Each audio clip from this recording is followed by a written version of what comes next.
సరే ఒక్క పచ్చి ధాన్యాలు కొన్నారమ్మా కొంటారు బాబు ఇబ్బంది అయిందా? ఏమి ఇబ్బంది కాదు. ఈ కొనుగోలు కేంద్రం అయితే పని చేస్తుందా? చేస్తాం. అధికారులు ఏమి ఇబ్బంది పెడుతున్నారు కదమ్మా? ఏమి ఇబ్బంది. ఈరోజు తెలంగాణలో ఒక పనికి మాలిన ప్రతిపక్ష పార్టీ ఉండడం తెలంగాణ రైతుల దురదృష్టంగా భావిస్తున్నాం. ఎందుకంటే ఈరోజు తెలంగాణలో రైతులు చాలా సంతోషంగా ఉన్నారు. వాళ్లకు సన్న ఓట్లపై 500 బోనస్ ఇవ్వడం జరుగుతుంది.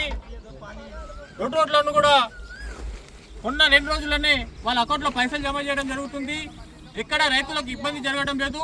గత 3-4 రోజుల నుండి మన సిద్దిపేట జిల్లాలో ఉన్నతాధికారులు ఐఏఎస్ లాంటి అధికారులు కలెక్టరే కానీ అడిషనల్ కలెక్టరే కానీ మన ఆర్డీఓ లాంటి అధికారులు ప్రతి సెంటర్లను విజిట్ చేస్తూ రైతు సమస్యలు తెలుసుకుంటూ ఎక్కడి సమస్యలు అక్కడ పరిష్కరించడం జరుగుతుంది.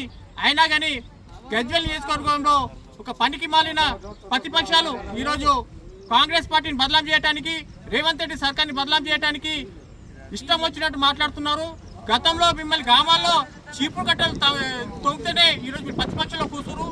ఈ విధంగా మీ పద్ధతి కొనసాగితే రాబోయే స్థానిక సంస్థ ఎన్నికల్లో చీపురు కట్టలే కాదు చప్పులు కూడా లేస్తాయని కూడా ఈ సందర్భంగా హెచ్చరిస్తున్నాం. ఎందుకంటే ఎవరు రైతుల గురించి పనిచేస్తున్నారో, ఎవరు రైతు సంక్షేమానికి కట్టుబడి ఉందో రైతాంగానికి తెలుసు. గత ప్రభుత్వ హయాంలో రైతులు కనీస మద్దతు ధర అడిగినందుకు జైలు పాలు చేసినటువంటి మీరు ఈరోజు రైతుల గురించి ముసలి కన్ను కార్చడం చాలా హేమమైన చర్య.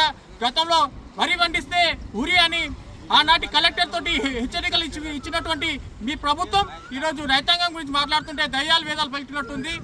మీరు ఈ విధానాన్ని స్వస్తి పలకపోతే రాబోయే కాలంలో స్థానిక సంస్థ ఎన్నికల్లో ఈ రైతులే మిమ్మల్ని గ్రామాల్లో తిరగనీయకుండా నిలదీస్తారని ఈ సందర్భంగా హెచ్చరిస్తున్నాం.